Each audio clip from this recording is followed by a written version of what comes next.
नमस्कार, मी पंजाब डक. आज आहे 7 जून 2026. तर हे आमची इथली कसुरा नदी आहे. तर रात्री आम्हाला इतका पाऊस झाला की आमच्या नदीला पाणी देखील आले. तर पाहू शकता, तर हे पाणी देखील आले. आणि राज्यात तुम्हाला सांगू इच्छितो, आज 7 जून पासून दररोज म्हणजे काय होणार आहे, मान्सून तळ कोकणातून सक्रिय होणार आहे आणि तसा तो पुढं सरकत येणार आहे. म्हणून हा अंदाज राज्यातल्या सर्व शेतकऱ्यांनी लक्षात. हा जो पाऊस आहे 7 तारखेला सगळीकडेच जाणार नाही. काय होईल, 8ला थोडा पुढं सरकार, 9ला पुढं, असा करत करत 14 तारखेपर्यंत तो महाराष्ट्राचा बऱ्याच भागामध्ये कव्हर करणार आहे. म्हणून हा अंदाज लक्षात घ्या. पण आज 7 तारखेला मात्र सगळ्या राज्यभर पसरणार नाही.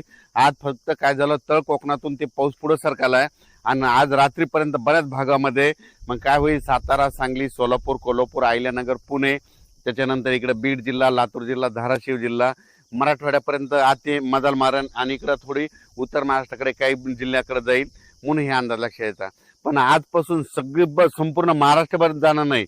7 पासून ते 14 तारखेपर्यंत दररोज वेगवेगळ्या भागात दररोज काय होईल, पुढं सरकत तो मान्सून प्रवास करणार आहे. म्हणून हा अंदाज लक्षात येतात. काल देखील म्हणजे काल 6 जूनला देखील आमच्या परभणी जिल्ह्यामध्ये शेलू तालुका, मानवत तालुका, परभणी जिल्ह्यामध्ये मानवत ह्या भागामध्ये इतकं वादळी वाऱ्यानं शेतकऱ्याचं आतोनात नुकसान केलं. लाईटचे ट्रान्सफॉर्म उपटून पडले, त्याच्यानंतर सोलार उपटून पडले. म्हणजे इतकं वारं भयानक होतं की खूप म्हणजे पाऊस पडला. आणि हे आमच्या इथली ही कसुरा नदी आहे. त्या कसुरा नदीला यात पाणी देखील आलं. इतका पाऊस झाला. म्हणून हे देखील तुम्हाला सांगू इच्छितो. राज्यात सर्व शेतकऱ्याला सांगू इच्छितो, पेरणी करताना शेतामध्ये जायचं, जमिनीमध्ये ईदभर ओल असेल तरच पेरणीचा निर्णय घ्या. नसता 4 बोट ओल असेल, 6 बोट असेल तर पेरणी करू नका. म्हणून हे देखील सर्व शेतकऱ्यांना लक्ष द्यायचं.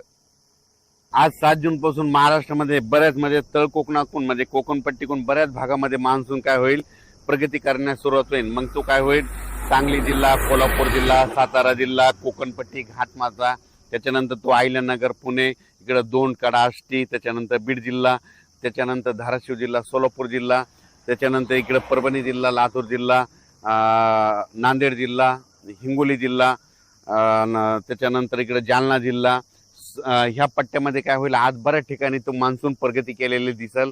म्हणून हा अंदाज लक्षात येतो. आज मात्र संपूर्ण महाराष्ट्रभर जाणार नाही. फक्त आज मात्र काय होईल माहिती आहे का, की मध्ये आज सुरुवात झालेली आहे. तर तसं तर रात्रीच बऱ्याच ठिकाणी पाऊस सुरू झालेला आहे. पण माझी शेतकऱ्याला विनंती आहे, शेतकऱ्याची पेरणी मी पहिल्यापासून म्हणतो की 3 टप्प्यात होणार आहे. 7 जून ते 14 जून मध्ये जर असा काही ठिकाणी पाऊस पडला आणि ईदभर ओल गेले तर त्यांच्या पेरण्या लागतील. त्याच्यानंतर काय होईल, 20 जून शेवटच्या आठवड्यात, जूनच्या 20 जून ते 30 जून मध्ये एक पाऊस येईल, त्याच्यामध्ये पेरण्या होतील. आणि त्याच्यानंतर त्याच्यातून जर काही शेतकरी उरले तर 10 जुलै ते 15 जुलैमध्ये पाऊस येणार आहे आणि त्याच्या शेतकऱ्याच्या पेरण्या होणार आहेत. म्हणून हा अंदाज लक्षात यायचा. अचानक वातावरण बदल झाला. मान्सूनचा पाऊस आहे, तुम्हाला सांगतो की लातूर जिल्हा एक त्यांच्या पेरण्या लागतील, कारण की काल देखील खूप पडला आणि आणखी तिकडे देखील आहे. धाराशिव जिल्हा, बीड जिल्हा, परभणी जिल्हा, नांदेड जिल्हा, हिंगोली जिल्हा, त्याच्यानंतर सोलापूर जिल्हा, सांगली, त्याच्यानंतर सातारा, कोल्हापूर, अहिल्यानगर, पुणे ह्या पट्ट्यामध्ये मात्र मान्सून चांगला सक्रिय होणार आहे.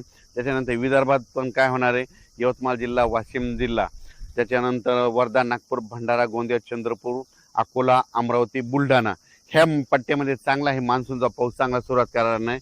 आणि यांच्या देखील मात्र पेरणीला चांगला योग येईल म्हणून हे देखील लक्षात येतं.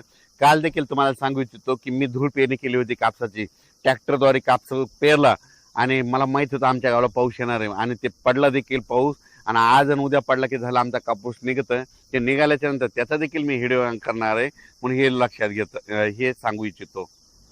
आणि शेतकऱ्याला परत सांगू इच्छितो की शेतकऱ्याच्या पहिल्यापासून म्हणतो की 3 टप्प्यामध्ये पेरणी होणार आहे. एक पहिला 7 जून ते 14 जूनच्या दरम्यान जिथे जास्त पडून त्यांच्या पेरण्या ईदभर ओल गेली त्यांच्या पेरण्या सुरू होतील. 20 जून ते 30 मध्ये एक पाऊस पडणार आहे, त्यांच्या परत एकदा लागते. आणि त्याच्यातून जर काही शेतकरी उरले तर 10 जुलै ते 15 जुलैमध्ये एक पाऊस येणार आहे. त्याच्यामध्ये पाऊस पडेल आणि त्याच्यामध्ये पेरण्या होती. पण यावर्षी चांगला पाऊस आहे, सरासरी इतका आहे, पिकाला लागल तसा आहे, दुष्काळ वगैरे काही पडणार नाही. म्हणून हा अंदाज सर्व शेतकऱ्यांनी लक्षात घ्यायचा. धन्यवाद.